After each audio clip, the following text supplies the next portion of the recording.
Happy Devils Wednesday. This is the State of the Fan Address, episode 97A.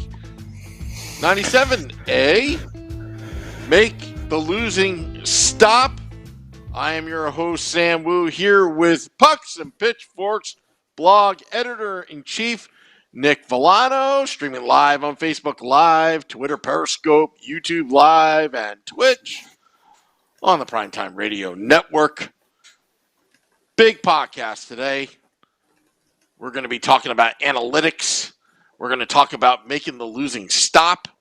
We're going to be talking about where the Devils go from here. We're at the quarter mark, believe it or not, of this young 2021 NHL season. Hello, Mike Rossi. Hello, Stacy White and the Facebook Live. We are live right now. How are you, Nick? How are you doing? I'm not great, Sam. You want to know why? No? Why is that? Because I spent 3 hours watching the Devils yesterday. And that was a waste of my freaking time. If I knew that they were going to come up against the worst team in the division and just lay a stinker. A stinker! Sam, they were playing a team on the second half of a back-to-back who was coming off a loss, who had me and you on defense, and they looked like garbage. And I'm sorry. I know you want to come at me with, well, they had 41 shots. Linus Ullmark was just a monster. He was a Greek god. No. Nico Hischier said it himself. That, cool, we got a bunch of shots, but we didn't really test Ullmark. It was 41 shots of fluff. They had 7 high-danger chances. There was a couple good chances that he stopped. I'll give Ullmark his due, but one of them came at the very end when it was completely useless. Another one came at the very end when it was completely useless. So it was really only 5 high-danger chances when it mattered. One was kind of like a Kyle Palmieri, no-look shot. And it was a good chance, but that's really the only one that I remember that I was like, oh, that could go in. And then there was obviously Nico's chance where he mishandled it a little bit. So that was technically probably a high-danger chance, but he didn't really get a good shot off because it got mishandled. He tried to do one too many dekes. Sam, it's only 3 games. I get it. But they played with no urgency last night. They play with no structural integrity. Their special teams are atrocious, and they're not fixing them. There's no changes being made to adjust. I mean, how do you not adjust, Sam? There's easy adjustments to make last night to get yourself back in this game, and they just don't do it. And I think it's more on the players and the coaches because, well, actually, I don't agree with that. I changed my mind on that. I think it's on everybody. I think everybody's just I think Lindy Ruff is starting to get a little bit of that, let me change my lines all the damn time. Excuse me. Let me change my lines all the time and just continue to switch it up. Let's switch it up. Let's actually let Nico build some chemistry since he just got back and is now facing, a little added pressure because of being captain. Let's give Travis Zajac a chance to build some chemistry, some new line mates, and he's just getting back from being off for a while. Nico Hischier hasn't had a practice since March. March, Sam, is the last time he's practiced with this team. March! He's played 3 games, 0 practice. I guess today, technically, he had a practice. So today was his first practice since March. It's almost a full year of no practice. So why would you keep changing his lines? Why would you do that? I am angry, Sam. Well, probably if you, in Lindy's defense and the coach's defense, I mean, they're probably taking this time to evaluate because this is the first time they've seen Nico in so long. Yeah, but how are you going to evaluate in 5 minutes? You talk about changing lines and all that kind of stuff. They just want to see the chemistry. How do you Chemistry's everything. 5 minutes.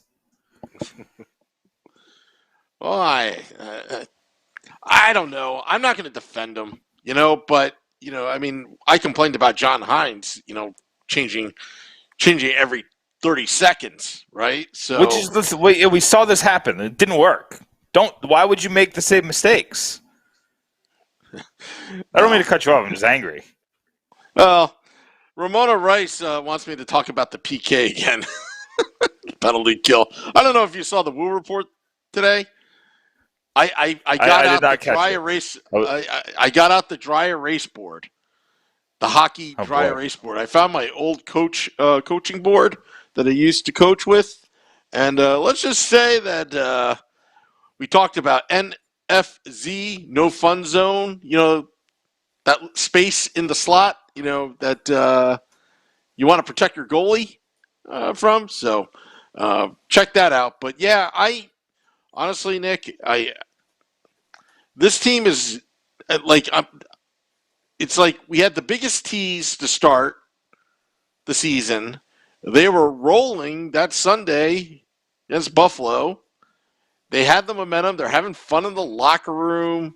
Lindy's, cracking jokes about PK being, his plus minus, I believe. And then you get 16-day layoff. They come back, win 2 straight. Going into the weekend, Nico's back with a C. Travis is back. Palms is back. We're getting everybody back, and we're thinking, oh, now we got a full roster. We're going to get a full roster back. And what do we get? We got the same old Devils. I was so positive last week, and then on Thursday after the Boston game, I was like, Oh, man, I can't wait to write some positive stuff this week. And remind me, Sam, I think it was Jim Dowd who said, like, you don't see good teams, those really good teams, lose 3 games in a row. And the Devils have lost 3 games in a row twice already this season. And what's even worse, Sam, is they didn't even salvage a point out of these games. Yeah. Like, they're just getting trounced. And, like, cool. Nikita Gusev has 2 garbage time goals. Sweet. Maybe Katie Nolan will make a show about it. It's garbage. It's garbage, Sam. This is a garbage. The team is playing like garbage. Like, garbage. There was never a time. The Nico's chance, which got mishandled, was the only time I was like, oh, hey, we could score here. Every other time, it was just like, I don't see any chance. Like, them setting up in the zone and the power play, I was like, I don't see. They're looking at how Buffalo's structure compared to our structure, I was like, we're not scoring here. And then we'd set up in the zone, and we'd never get it in deep. It was all shots from the outside. And, like, I look at the heat map, and the heat map says we're getting shots inside, but it's, like, just right into the chest of Allmark. So it's like the heat map looks good. It looks good. It looks like we're doing good. But when you compare that to what that is turning into on the ice, and I know there's this big fight between analytics and eye test and all this other stuff, but you're supposed to use both. And the analytics in that short period of time for that game did not tell you the story of that game. It told you that, oh, look, the Devils dominated in 5v5 play, and they got really good shots, but that's not the case. They didn't get that many good shots. They didn't get that many good chances. They got all those chances up tight, yet only 7 the whole game were considered, high danger. It was one of the most disappointing performances of the year. Maybe the game as a whole was definitely the worst game they've had all year. And I'm including the shutout against New York, right? Is that? Yeah. So it just, when you look that bad against a team like the Sabres, who had that defense, who had their backup goalie in, or I don't know, maybe Omar's considered the starter. I don't know how they're considering that this year. That's the thing. I shouldn't have to care about Buffalo. It should be you go in and you win. Taylor Hall looked amazing. It's almost like he's getting that team motivated because it's his ex. So, and Taylor Hall had nice things to say about the Devils and his time in New Jersey, and Lottie freaking died. Whatever. Like, I hate it when the villain is killing you with kindness. I hate it. Yeah. I was hoping he would say something mean like, I don't like that breakfast sandwich that they name after me. Yeah. Yep. That's why we should change the name to Pork Roll, Sam, because you don't want it to be Taylor Ham. You don't want it to be Taylor Hall's ham. All right, let's not get into that subject matter. Didn't mean that. I was just cracking a joke. You started it. I know. Mm-hmm. Mm-hmm. Well, we should get our next guest, right? Our first guest. Yes. Yeah. First guest. Yeah. Well, Nick, why don't you talk to social media while I get Bryce on? A different Bryce, by the way. Yeah. A new Bryce. We got a new Bryce on tonight. He's one of those people. He's one of those underground guys, but has done really a lot with the numbers, and I love the numbers that he puts together. So we'll talk to him about that tonight. Daniel says it's too early to give up. Nick, I'm not giving up. I'm just that play was pathetic. How do you play like that after a weekend where you get swept? Like, you needed urgency. You needed just more. You needed more. Mike Ross is like comparing apples to oranges. I'm not sure what you're referencing, so I don't know how to answer that.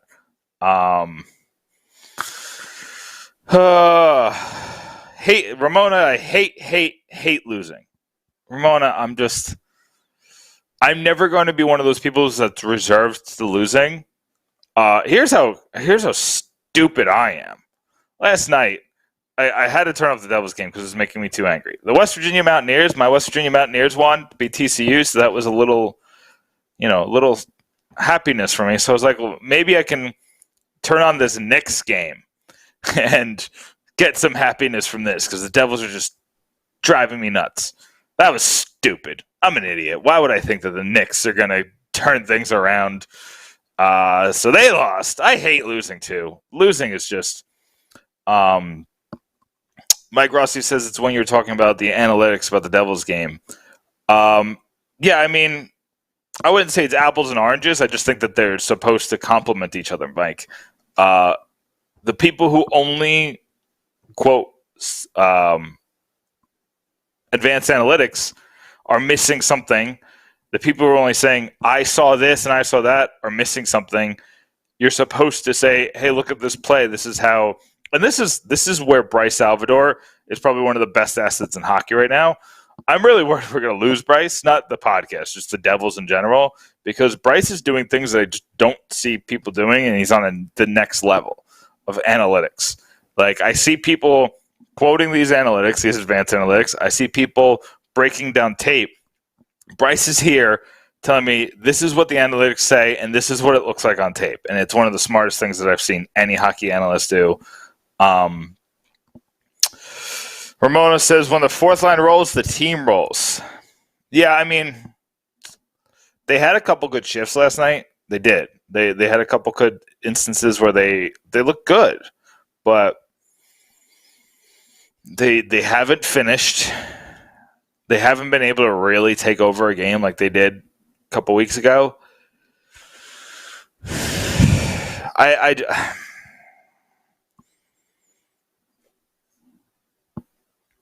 I honest to goodness don't know what the fix is. I think you put Maltsev back in the lineup because he looked good. I think maybe you give Nolan Foote a shot. I think that you got to give Will Butcher a shot. But we'll see. I mean, PK Subban took a maintenance day. He's been bad the last 3 games. So hopefully he can kind of clear his head a little bit. And, he can kind of change his mindset and play better. But Sam's back. I'm back. And I've got our guest on the line.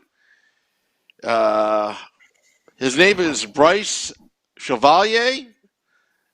Does hockey analytics with Architeche Hockey. You can find him on Twitter at Fox Center, FAUXCENTRE. I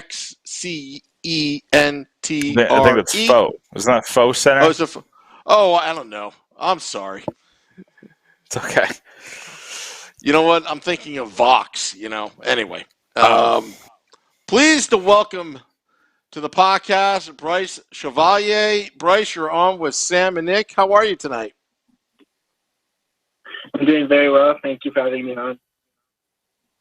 Oh, thanks for coming on, Bryce. I've been really appreciating a lot of the visuals that you've brought and just kind of like listing out. And you've done a lot of work this year with just kind of, and you did last year too. You're kind of taking the analytics and kind of ranking teams based on those analytics, which is fun. You can kind of see where your team ends up on a lot of these, and that's beyond the charts that you do. Just kind of looking at the team. So you know your analytics are a lot of fun. Yeah, well, thank you. I appreciate that. I try to create data that can explain tactical styles and things that aren't as obvious through just the regular analytics that you find. So it's a bit different, but I think it's fun too, and it gives a good understanding on how teams play, and which is always fun to really look in and get better analysis from. Yeah, and the one thing that I noticed from some of your analytics, the rush data that you had from over, I think it was over the weekend that you had this, or maybe it was last week, it showed that like just kind of the different mindsets of teams, and it showed that the Devils are the kind that like to go on a rush to get those big chances in spurts rather than sitting there and plotting and passing around and then setting up a play in the offensive zone. So what is the value of that, Bryce?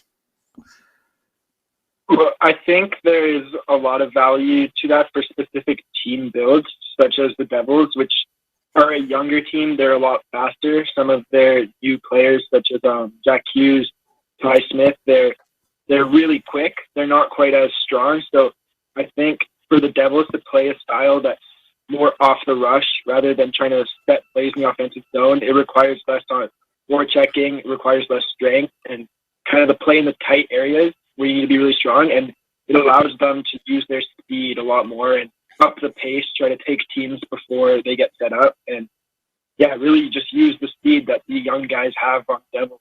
And I think there is a lot of value to that in just creating while teams are not ready for you yet.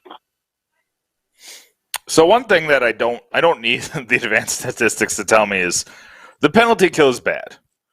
By percentage, it's last in the league. Yeah. But basically every advanced stat, it looks like they're just in the dirt. The eye test shows that they're leaving everybody too open. Every metric that you can think of for hockey is showing that the penalty kill is bad. How bad statistically is this unit? Have you seen? Like, what did the stats say about the Devils' penalty kill? Well, it's really bad. There's no way to get around That's that. Fair. But That's fair. I think it's too bad to remain this bad for a long time, if that makes sense. The 59% penalty kill percentage I think they have, which is the lowest in the NHL by far over the past many seasons.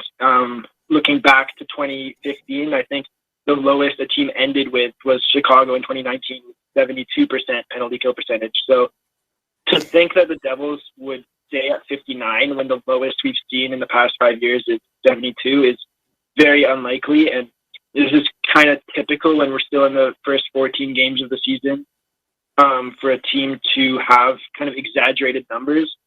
So it will get better just through regression to the mean, which is a concept we like to talk about in stats a lot, in that they won't be this bad over a larger sample size. But it's not looking too bright as, just because they're going to get better, maybe they won't be losing every single game because of the penalty kill.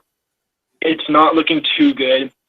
They're giving up shots from everywhere. If you look at heat maps of where the shots are coming from, and on the penalty kill, they're coming from high danger areas, they're coming from low danger areas. I've never seen a team give up shots from everywhere on the ice. They're not containing any area whatsoever. And frankly, a lot of the roster isn't really built for penalty killing in a way.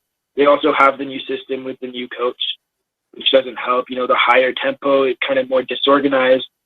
And it's not going to be a good penalty kill for the season, but I think it can get better than it is now, and it will, unless they remain on this historically bad pace throughout the whole season. Yeah, I mean, there's just no way. There's no way it could stay this bad. Like, this is impossibly bad. This is what happens when me and Sam are on the penalty kill.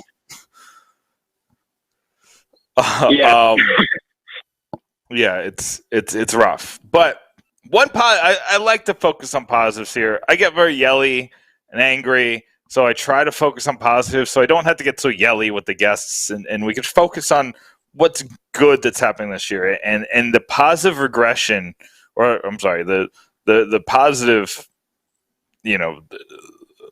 Jack Hughes is obviously going in the right direction. He was bad at times last year, but you were one of the people I saw that said the stats don't bear that out. There was a lot of bad luck. There was a lot of other factors. There was a lot of bad wingers that he was with that didn't help him. But his information made it look like he was going to have a better season, and it looks like that's what's happening. He's almost at a point per game. He's just under that, and he looks really good so far. So what have you seen from Jack Hughes? Right. So Jack Hughes is one of the players last year that obviously got a lot of criticism, and even some of the more mainstream, analytics were not big fans of Jack Hughes. What I saw last year when I was tweeting about how I thought there was potential was his transition data, so zone exits and zone entries. He was very near the top of the league, which is kind of carrying the puck and using his speed to carry the puck from the defensive zone to the offensive zone. And he was very good at that last year. It was probably the only thing he was really good at, but he was one of the better players in the league. And what I find with the NHL is that it's the league that rewards signature skills. Being really good at one thing is it's the basis to being a superstar. And if skating is that thing, that is a really good basis to have. So for Jack Hughes, coming in from the USHL the year before, it's a massive jump up to the NHL. Playing professionally in the best league in the world from a non-professional league. And, he obviously wasn't strong enough. He obviously couldn't make the best decisions in the offensive zone when time was closing in on it, but he had the speed. And this year, what I see from him is, a lot more confidence and strength. You can tell he's been in the gym in the summer, which means that he can now leverage the speed he has through the neutral zone as one of the best puck carriers in the NHL. He can now kind of slow down, process the game a bit better, which allows him to make better passes. It allows him to not get bumped off the puck a bit more and get to the higher danger areas a little bit more. So I think that's what's kind of showing his jump in offense is coming from that. It's coming from the final decision before you get the goal, which is something that his brain just wasn't doing last year. And obviously, I still think there's a long way for Jack Hughes to go. He's still not great defensively. He has lots of areas where I think he can be much better, and he has all the tools really to become a superstar in the NHL going forward. I don't think we should think that this is peak Jack Hughes yet whatsoever. He has definitely a lot of areas that he very well could improve in. Yeah, you definitely, and he could even get a little bit bigger. He could he's still having a little bit of trouble with the, just getting knocked off the puck and just kind of getting hit and stuff like that. Yeah. But there's room for growth. This is absolutely true, and he's looked really good this season. Yeah, and the skill that was advertised when he was drafted was skating, was puck carrying, and he does that almost at the best in the NHL level. He's up there with McDavid and guys like McKinnon and carrying the puck. So yeah, he's carrying the puck through the zone. He's one of the better players in the NHL, top 5 for sure. And so, the other ones that come with time, strength, speed, vision, processing the game. And so I really think he has the skill to become a superstar. And obviously there's still a long way to go and a lot of development to do, but the basis is there. Yeah, absolutely. I think that all the tools are there. And speaking of tools, I didn't expect Ty Smith to show this many tools. He's been on the top line. He's been playing really good defense. He's one of the best players I've seen at stopping 2-on-1s. And obviously all of his offensive stats speak for himself. Is this, in your mind, I know Kirill Kaprizov is still playing at a high level. I know Lankinen in Chicago is playing really well in net, but I don't know how long that lasts. So let me ask you this. Do you think that Ty Smith has a true shot at the Calder Trophy? Yeah, I do. My answer is yes. I think Ty Smith has a very good shot at the Calder Trophy, and the race is still very open this year, but Ty Smith has been really good coming into the league, and the points aren't just, fake points. And when we look at the stats, a lot of times you can tell when players are getting fake points, getting lucky bounces. Ty Smith is legitimately creating high-quality offense, which is very encouraging. And, he has all the tools to become one of the best or better modern day defensemen, especially in transition. He has great passing range. He can move the puck and create offense. So, and he's done it right away this year so far. It's still early. It's still wide open. So I wouldn't write him in for the Calder. I don't know if he definitely, I would put him in the top 3 favorites. It's kind of hard to evaluate goalies, but I really do like what Ty Smith has been doing this year, and I would say, yeah, he has a legitimate shot at the Calder Trophy. I mean, that's great to hear. And that's the thing, is that it's been a rough week for the Devils, but the season overall, I don't want to say we can't complain, but I want to say that a lot of the things that came in as question marks from the season, what's Jack Hughes going to be? What's Ty Smith? Because Ty Smith was terrible last preseason, and now he's the top line guy. And not only does it help with him, it helps with PK Subban because he doesn't have to be a top line guy. It's clearly helped Damon Severson. And actually, I kind of want to talk about Damon Severson next because I saw a graphic from, I want to say Dom at The Athletic, but I'm not 100% sure, so I don't want to say that. I don't want to misquote that. So don't quote anybody. But I saw a graphic, I'm pretty sure it was somebody from The Athletic, that they were asking who Cale Makar compares to. That's a big name, and that's somebody who's probably the favorite for the Norris Trophy right now. And they're like, well, he compares with these 4 defensemen, and it was like Victor Hedman, and then Damon Severson was on there. I was surprised. I know Damon Severson's having a good season, but top 5 in the league type season is not what I expected. So, Bryce, what is from your analytics and your data and all that you're looking at? What are you seeing from Damon Severson right now? You know what? When I ran my numbers through my database going into this season, a defenseman that popped up with a really high rating overall was Damon Severson. He wasn't, the top in the league, but he was up there, surprisingly up there for how much he's talked about. And so I dug into it a little bit, and I made a tweet, I would say a month ago around, posting his picture on my Twitter of his profile through my website, and he's very good at a lot of things. He's got the defensive tools to make a real defensive impact. And what we're seeing through the statistical models this year is that his defensive impact is really good. And from my data that I've had is that he's very good with his stick. He's very good at defending the rush, and he's very smart in his positioning defensively. The one thing is that he makes a lot of mistakes in the defensive zone, which is, I think, the reason why fans don't give him as much credit, because the mistakes is what pops up when you're watching the game. Most fans don't watch through a system view where they watch how the team works. They just focus on the puck. And so when you focus on the puck, you're going to notice the individual mistakes that he can be prone to making from time to time. But overall, his play is very strong. He suppresses shots when he's on the ice. The other team doesn't get lots of chances. And then beyond that, he's got really good passing. And, he's one of the better players that kind of lead the Devils into their rush style that we talked about.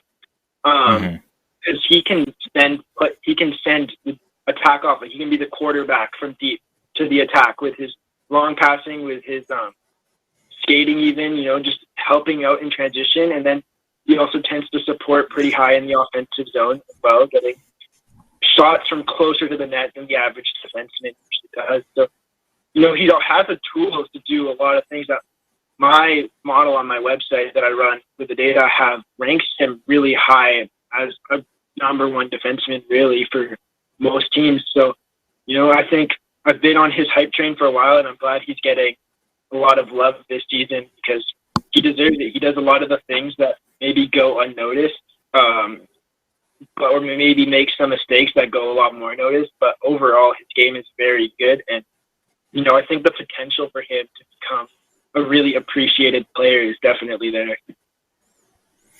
Yeah, absolutely. I'm very excited for the positive. Damon Severson looks like a top defenseman. He looks like a number one defenseman, a top 20 defenseman in this league. I think he's looked even better than that this year. I'm trying to temper expectations, but he's been phenomenal. I can't say enough about what I've seen from Damon Severson, and like you said, the stats bore out beforehand. His overall stats over a season always look really good when you look at the advanced analytics of it. It's the fact that people bear on these mistakes that he makes in singular plays. And I see Miro Heiskanen make mistakes. I see Vikar make mistakes. I see Hedman make mistakes. It's not defensemen make mistakes. It's not that doesn't turn you from a Norris level player to below average player. So I think we need to change our focus when it comes to Severson. Severson is having a phenomenal season. I wrote about him the other day, and just the stats kind of blew me away. I mean, his numbers with Ty Smith, it doesn't include yesterday's game against Buffalo. His numbers with Ty Smith, I think he has a Corsi for percentage of 67%.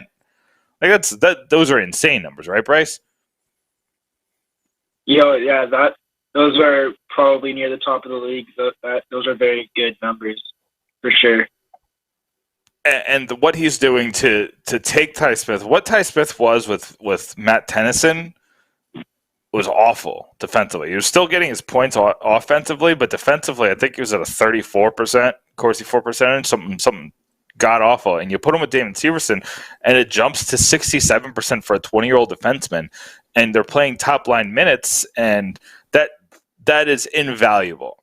So it's very interesting that a lot of Devils fans were looking to trade Damon Severson before the season. Now his trade value is through the roof. I don't think you touch him at all. I think he's 26, so he's right in that sweet spot for defensemen, and he's making just about $4 million a year. He's just a steal of a contract. I love having Damon Severson on this team, but now is the real question, Bryce. I need to know. You look at the game from a national or international level, you look at the game from an analytical level. What is your assessment of the Devils' season? What do you think they are now, and what do you think they can be? I think now they're probably performing at the level that kind of was expected. I don't know if they can get much better. Obviously, I think the penalty kill will improve, but they have been playing well at 5v5. So maybe the losing streak isn't really representative of their overall play. They're still, somewhat competitive, but I don't know if this team quite yet is, a team that others are really, really worried about. As in, they could be a playoff team, but it's just, I see them in this division missing the playoffs most likely. That was kind of what their predictions through an analytical lens were going into the season. And while there's been a lot of really good improvement and a lot of promise for the future, really, I don't know if they're a playoff team yet. I think they're about 500 right now, which is encouraging for them, for the Devils. And I know they were doing much better before this losing streak. So I think this is probably, if you just don't look at the last 3 games, you look at the whole season, including the ups, I think that's kind of what the Devils are now. Competitive, miss the playoffs probably, but not as easily as some would have expected them to going into the season. They are going to put up a fight.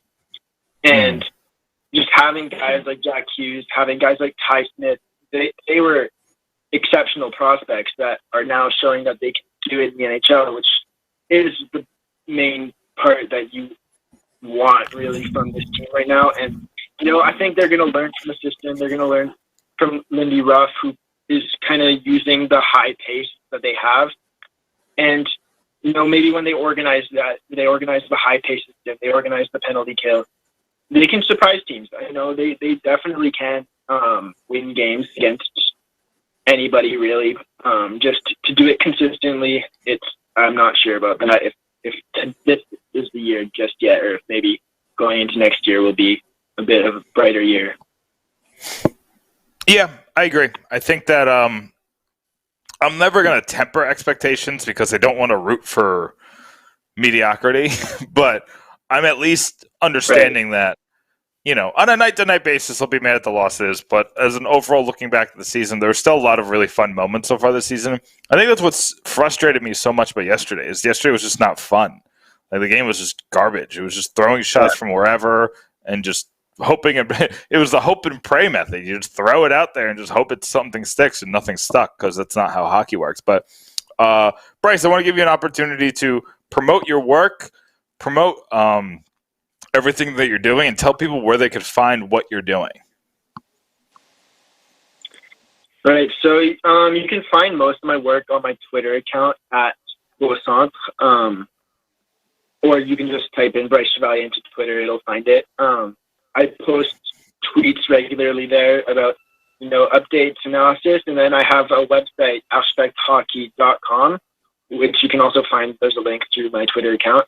Or you could just Google my name into Google and it'll come up as well, where I have a lot of the stats I use or reference, the team style stats, the player style stats, and their ratings in different areas. They're all available through Patreon on my website. So you can support me through Patreon and get access to everything on the website. $5 a month for that, or else I have free articles I'm posting on my website from time to time, and my Twitter account is where you get the most up-to-date analysis for, day in, day out when I'm watching games, and when I have thoughts on players or teams or systems, I'll throw them out on my Twitter account. Well, Bryce, thank you so much for coming on. You made me feel really good about Ty Smith, Jack Hughes, and Damon Severson. So I'm feeling a little less yelly about the Devils right now, and I'm sure our fan base is very excited about that, because I was yelling at them for the first 10 minutes of the podcast about how angry I was about yesterday's game. So, Bryce, thanks for calming me down. Thanks for coming on. We'll definitely promote your work. Make sure you check out Bryce. Make sure you check out the Twitter account and use all those links. Catch that data. You need the information. It's $5 a month, people. No big deal. Just you wanna help these guys out and promote and support these guys, because they're the ones who turn into big hockey people, and they remember these things. So, Bryce, thank you so much for coming on, and we'll talk to you again soon. All right, well, thank you very much for having me on. It was fun. Thanks, Bryce. That is Bryce Chevallier. Did I pronounce that right? I think that's what it is. You like how I did that, though, right, Sam? I make you pronounce it. I hand it off to you. I'm like, here, I got the pronunciation. And part of me was thinking, you sucker. Listen, it took me 15 podcasts to figure out how to say Mukamadulin, and I still think I'm doing it wrong because I've gotten 3 different pronunciations. But Bryce is great, and like I said, I love these math guys. I love these guys who break down analytics in a different way, because everybody does it differently, and everybody has their own little spin on it. And I love bringing them on. And I love the ones, and why I was excited about bringing Bryce on is he's done a really good job of visualizing those statistics and giving me easily digestible numbers. A lot of those numbers like XGAR and they look intimidating at first until you actually break them down, what they actually mean. And you're like, oh, okay, well, that makes sense. Like CF percentage, like Corsi. What is Corsi? It's like the amount of times that your team has a chance on net against the amount of times the other team has a chance on net. You're like, oh, why don't you just say that? I don't know. They call it Corsi. That's probably named after the guy who created this database. But, it's and the same thing with baseball. Baseball started the analytics revolution. Like, what is WAR? Well, it's wins above replacement. It's like, well, what is that? It's like the amount of wins that this player provides over somebody who's league average. It's like, oh, why don't you say that? Is that what that is? I thought it was like how much fight they have in them. No. Oh. Yeah, no. I'm just there's no Napoleon has a war of 400. No, there's none of that. I blanked out on war heroes. I'm adding so much sports history and Devils history that I'm losing just regular history. How about Robert E. Lee, the war score, or Ulysses Grant? Yeah, I think let's stick with Grant and let's not go with Lee. Go with Dwight Eisenhower or somebody. Go with a less controversial war, Sam. Oh no, I got a controversial general. Wasn't there General Patton? Wasn't he controversial? I mean, I think he's whatever. Like, there's people. I think he's just controversial in name because there's people who think he's the greatest of all time. I got one. How about John Tortorella? Yeah. Just joking around, folks. Our podcast is now negative 50 wins above ridiculousness, so should probably get back to your scheduled programming, Sam, before you say something sillier. Well, you know what? They should have an opposite score of war, and it should be raw. Anyway, sorry. I see our ratings WWE is going to start suing you, Sam. You got to watch out. Oh, is that what that is? Anyway, sorry. Anyway. Well, Daniel says, thank you for having Bryce. He said, very interesting. Oh, good. Just reading off comments. Yeah. Listen, I try very hard to find the people who don't get as much publicity and bring them on this podcast just because I like what they're doing. And if I like what you're doing, I'm going to give you this platform because I want to see what it turns into. And I'll definitely have Bryce on again. That was a good interview. I enjoyed everything he said.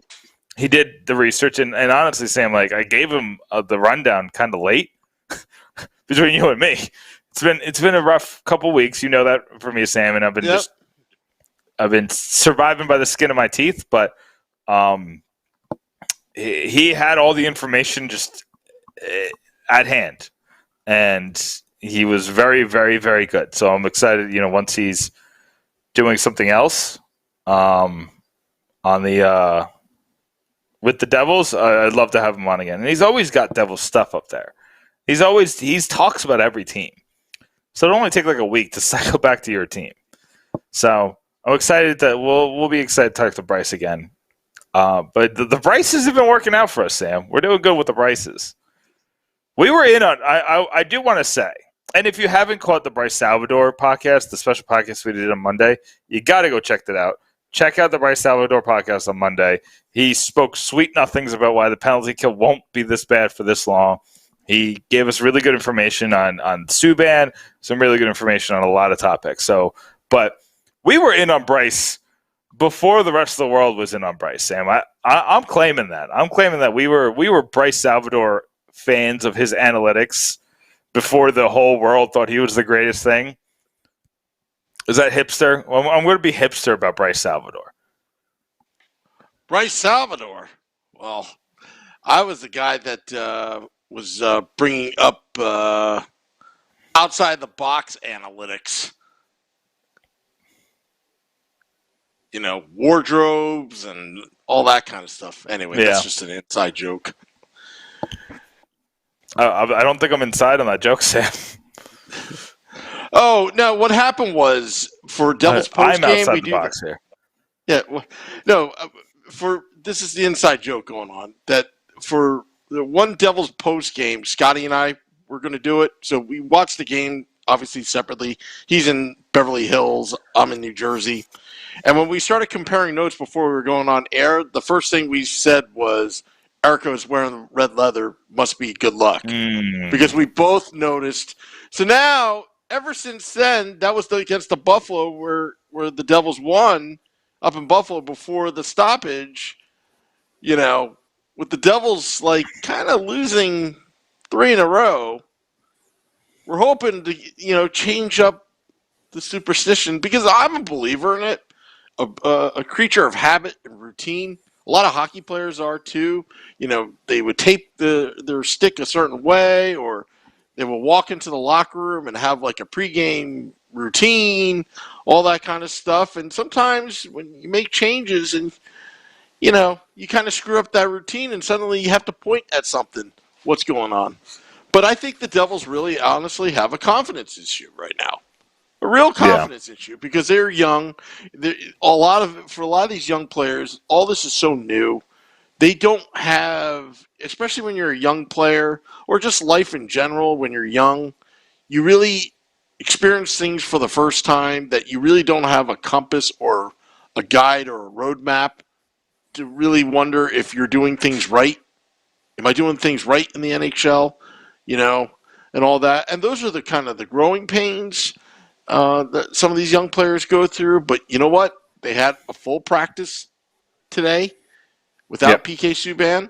And it's going to – I can't stress this enough, because we've been patient for a long time. But Devils fans need to be patient, because these coaches are not stupid. They know what they're doing. But they're given a circumstance where we can't even imagine. It's almost like rec league hockey, where you can't even have practice. There's no time for practice, right? So it's going to take some time. I know everybody wants to win the cup right now, as everyone is excited that they're opening up the doors again. 10% capacity. I spoke to my season ticket rep, Andy, today. Had a 20-minute conversation with her. She's still working from home, but her home is now L.A., because I asked her, have you been to their arena yet? And what happened was, because of the pandemic, she thought, I better go home. Where else am I going to go? Going back to her folks, where she's originally She probably from. shouldn't have gone to L.A. LA's not doing so good right now, Sam. Yeah, I know. But we talked quite a bit, and the rules that they have in place, from the same household, but there's also an honor system, because I was worried, hey, I haven't been able to go to the DMV and update any of my stuff. How can they verify me? If I bring my wife, because our driver's licenses say 2 different things. Because who has time to go to the DMV right now and wait 15,000 hours, right? So, but really, tickets are not transferable. I haven't updated my license either. Yeah. But the tickets are not transferable, right? So if I buy those tickets with my season ticket holder account, I have to be there, and it's got to be from my phone. That's what I heard. I heard that you can't sell them, you can't trade them, you can't give them away. You have to go. Yeah. But I could be a chaperone and then, sell the other ticket to some stranger and be like, give me $500 and I'm going to rip you off. And then I have to be the chaperone. I could be an escort. It seems like a strange policy. Yeah. Anyway, I'm just kidding around about that. But so are you going to go? I'm going to try Thursday at 4 p.m. Eastern to try to at least get my household brother and I 2 tickets. Shorts guy and I 2 tickets for the first one, just to scope it out, check it out. We'll practice social distancing, or should I say physical distancing. Going to be wearing the mask. I'm not so sure if I'm going to go get the concessions. Get food. I'm not sure yet, because I usually stuff myself before the game. But it should be interesting. I'm there for really the historical factor of all this. Like getting the vaccine the other day. It was like I was taking pictures of the Meadowlands, because I've never seen the Meadowlands in that capacity ever. It's usually about sports, not about mass vaccinations. I think that's interesting. So what Devils fans need to realize, and I talked to Andy about this, is that there is no roadmap. Like, there's no instructions on how to handle all this. And I'm sure that they've been working with the governor about the 10% capacity, in case it happens. So it seems like the Devils have everything in order, and they're going to do their best, and it's going to be a different experience in the arena. I was kind of joking on the Woo Report, and that I'm going to start rating fans how loud they are because I want your seat. And if I can't have access to those tickets, you better be cheering, that kind of thing. But we need to make this the losing stop. I'm trying to think of different creative ways. And it's, again, Nick, if we're able to do a podcast outside of the arena, we will. But we will say to people that are want to watch us live on location, please stay 10 feet away from us. Let us do our thing. We don't want to start promoting, the good time, like the old times where we're all hanging out, hugging each other, and all that. We want to send a message that we have to take this thing seriously because it's still pretty scary when you hear about all the new variants and all that kind of stuff and what the Devils have gone through in the last month. And I'd rather just, play it safe. So. Yeah, no, absolutely. You gotta, and just stay away from everybody. It's gonna stink. Like we got to take baby steps. Yep. And I've been researching a lot of this. I've been listening to a lot of experts on this, and we're close, folks.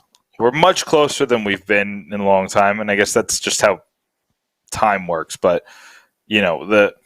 between the vaccines and between the immunity that some are building at this current time, it sounds like if you follow the rules, you can go on with life safely.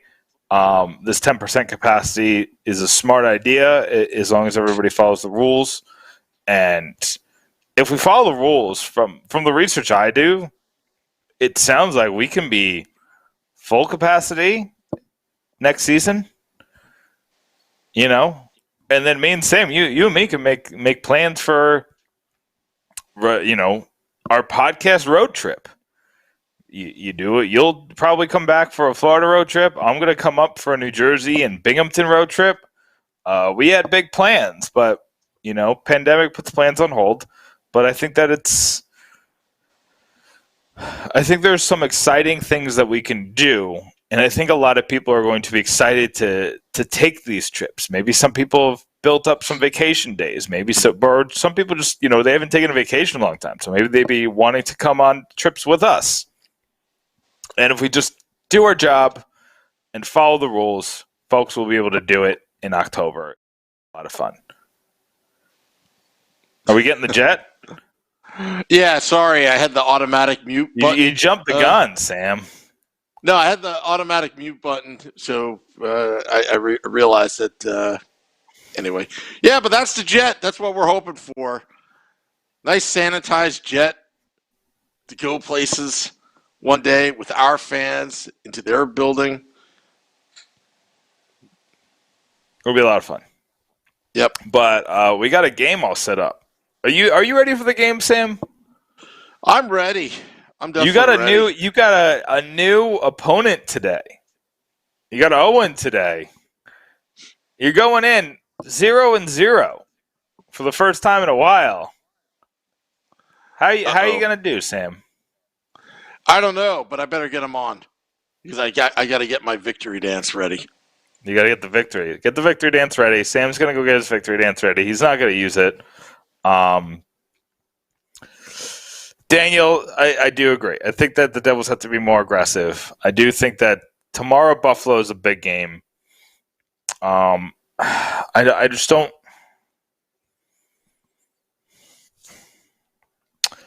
I don't know how to fix it quickly. I know how to fix it over time. I don't know how to fix it quickly. The biggest thing is that you're going to regress to the mean, or I guess it's ascend to the mean on the power play, or I'm sorry, the penalty kill. The power play, you've already seen them ascend to the mean. The power play is not great. In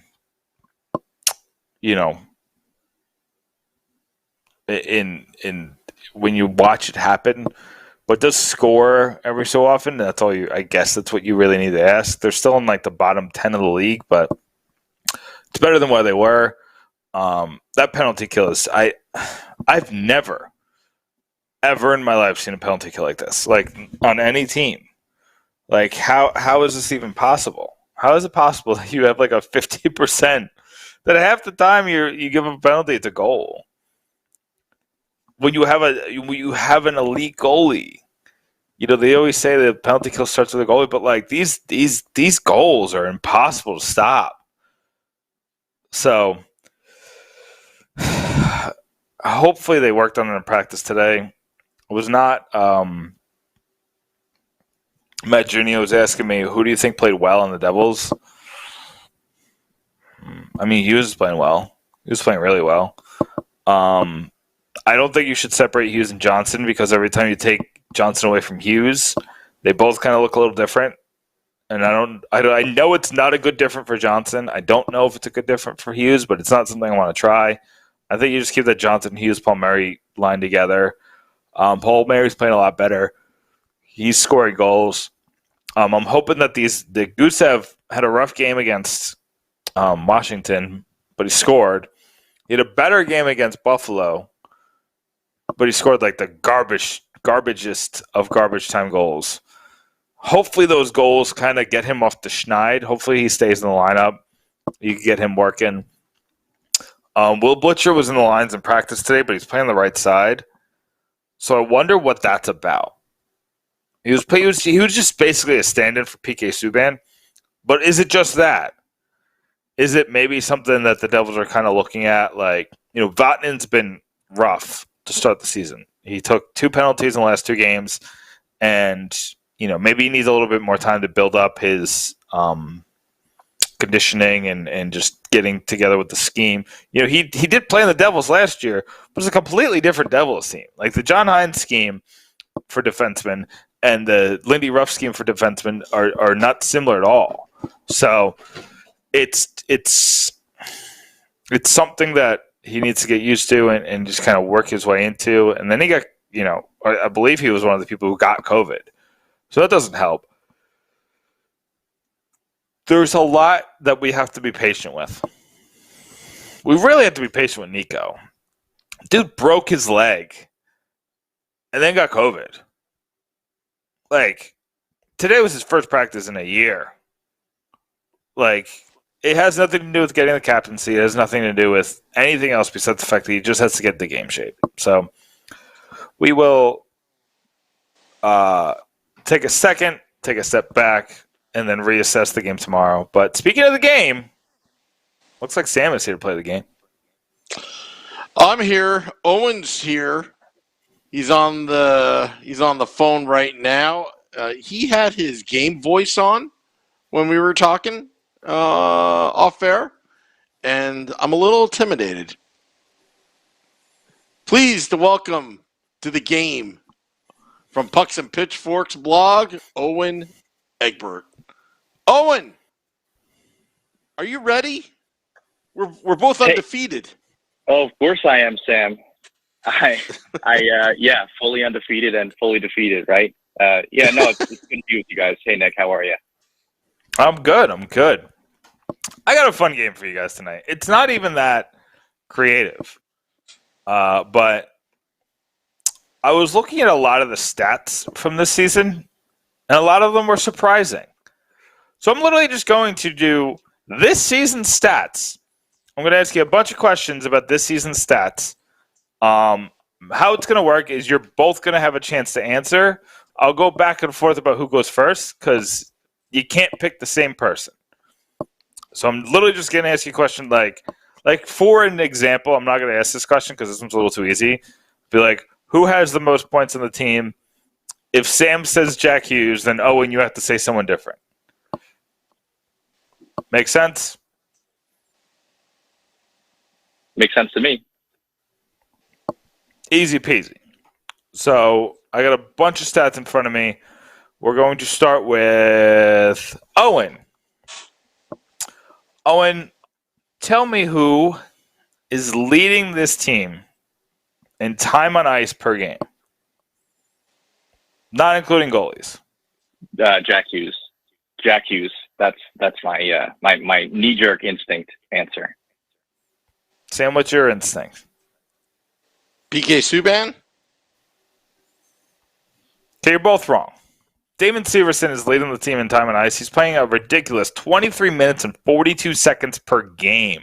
That was my second answer. Wow. Jack Hughes is leading all forwards. You know,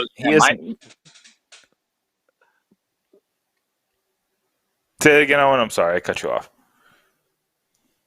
No, I was just going to say, Sam, PK Subban was my second answer, so it's funny that you said that.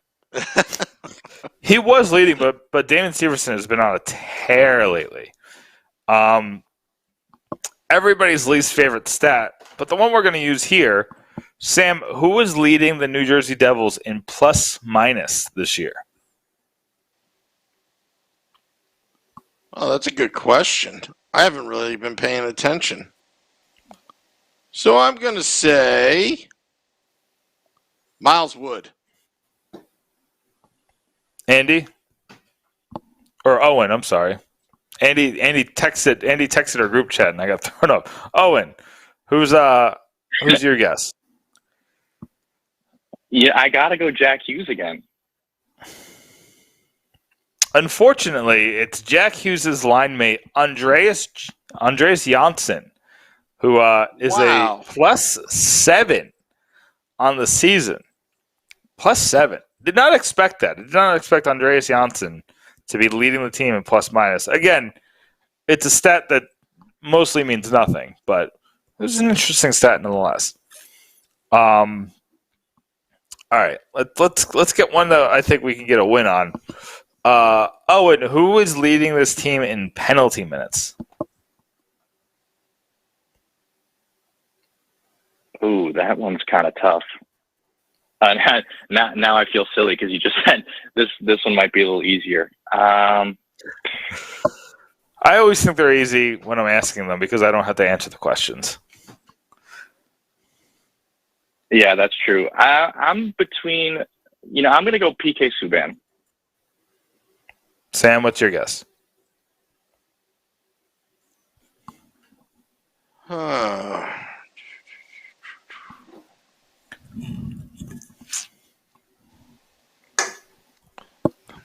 Let me think about this one.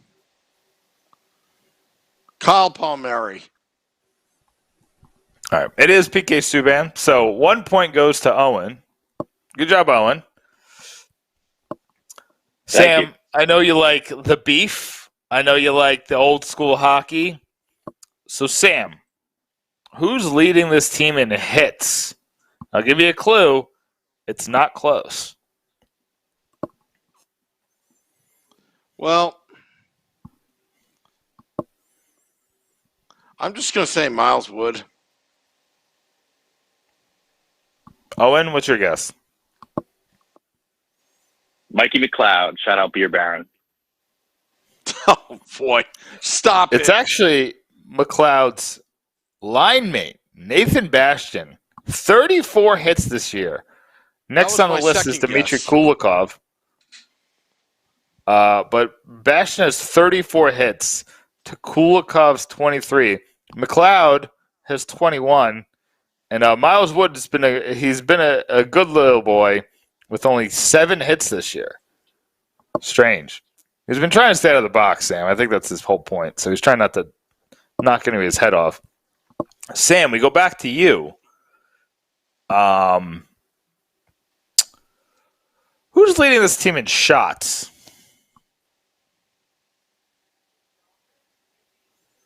That's a good question. Who's been shooting a lot?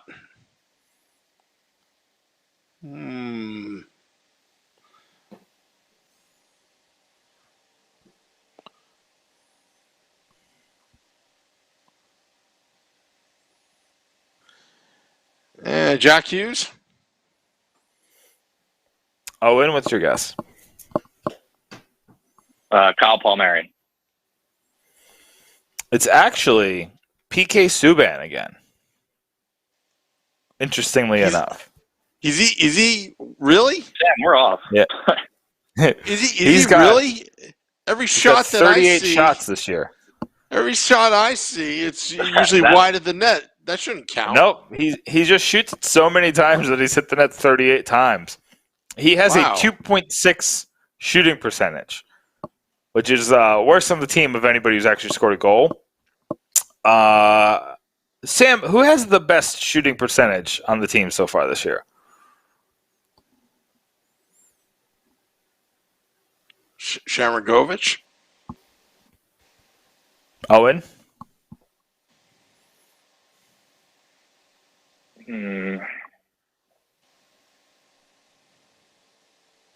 Hughes. Jack Hughes. I don't know. It's actually Travis Zajac. Travis Zajac is leading the team in shooting percentage.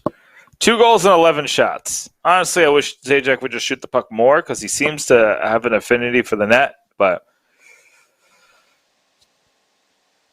Travis Zajac was the answer. I suck at this game.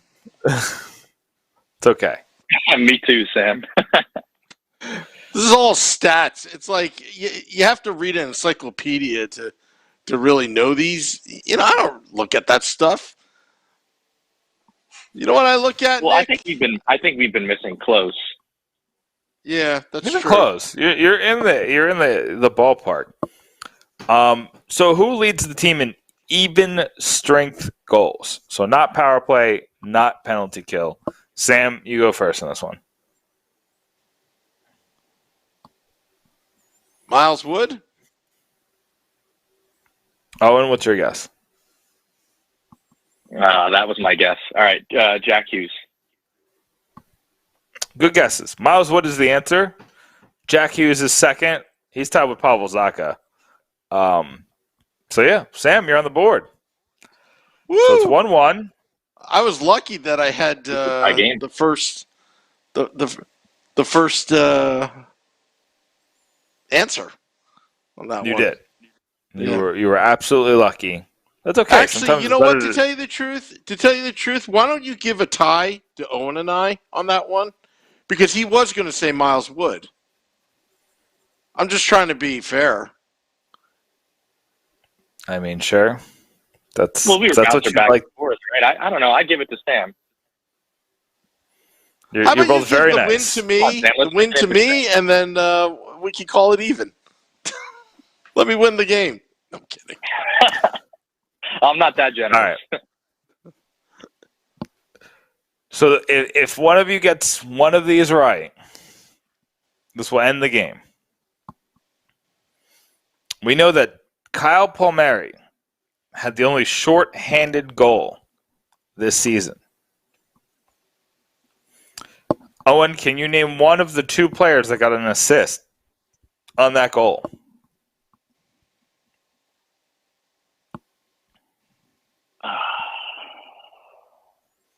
Damon Severson. Sam, can you name the other player? I like to say Ty Smith.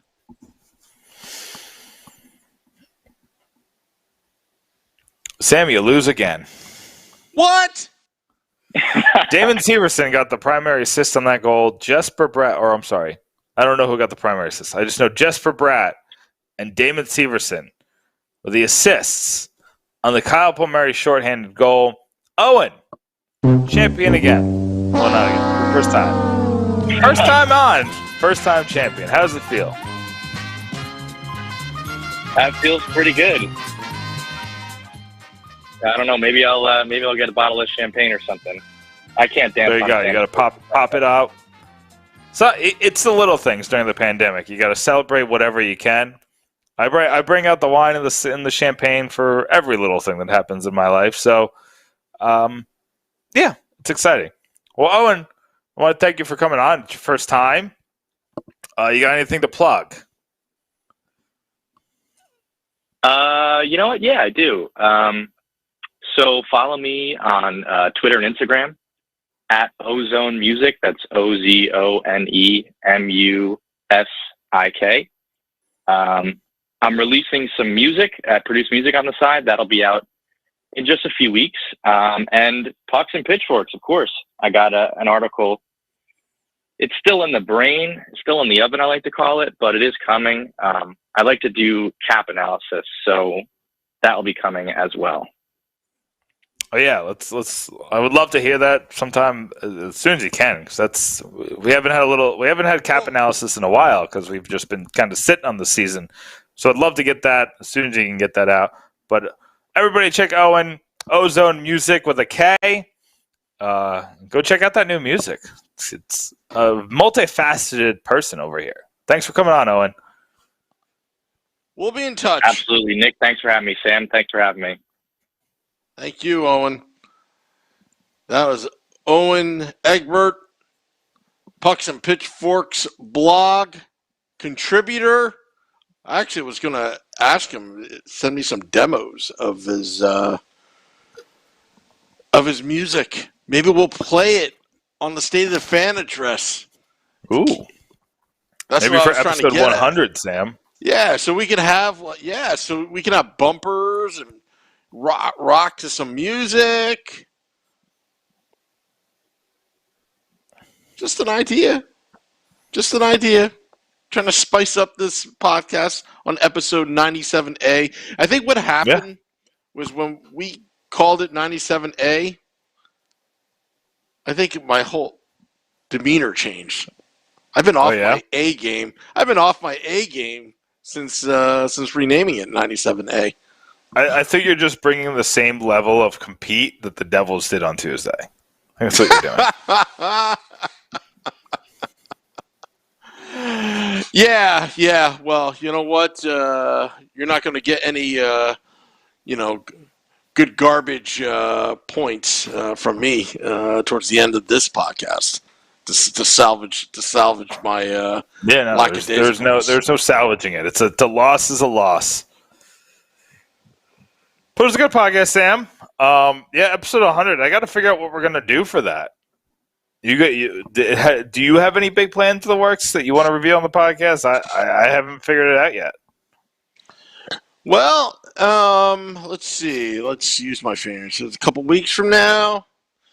I could try to get maybe. Should we go with an in-studio guest and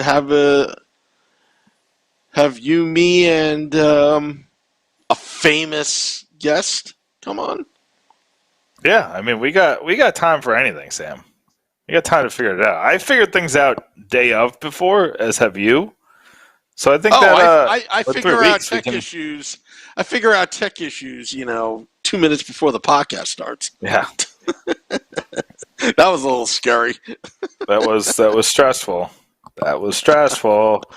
But we made it, Sam. We made it. But yeah.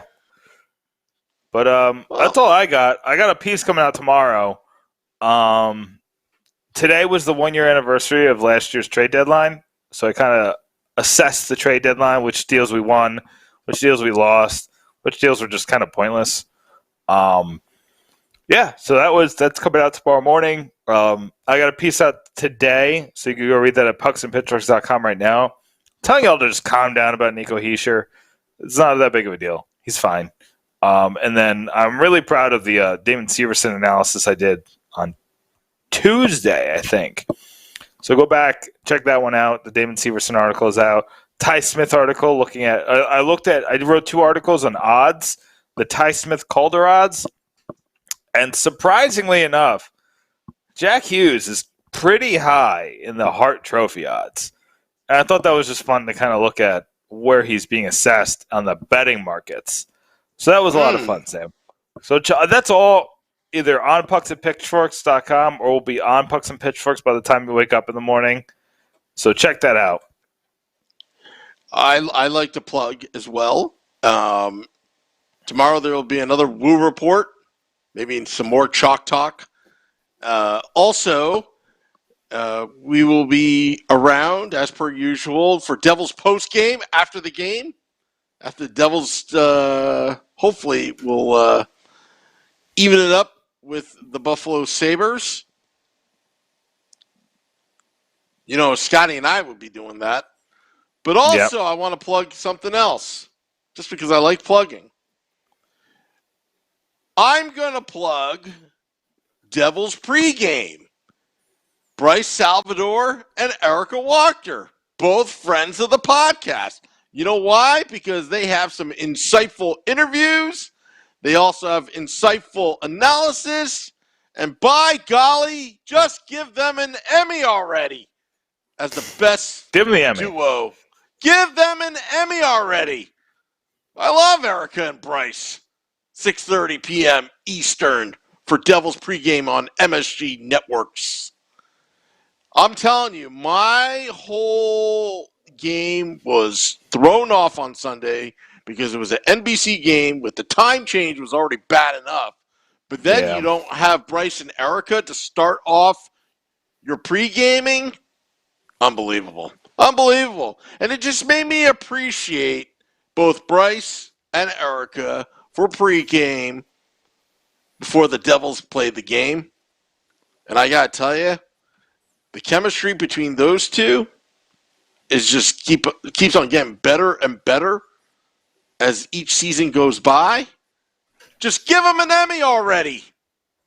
That's all I have to say.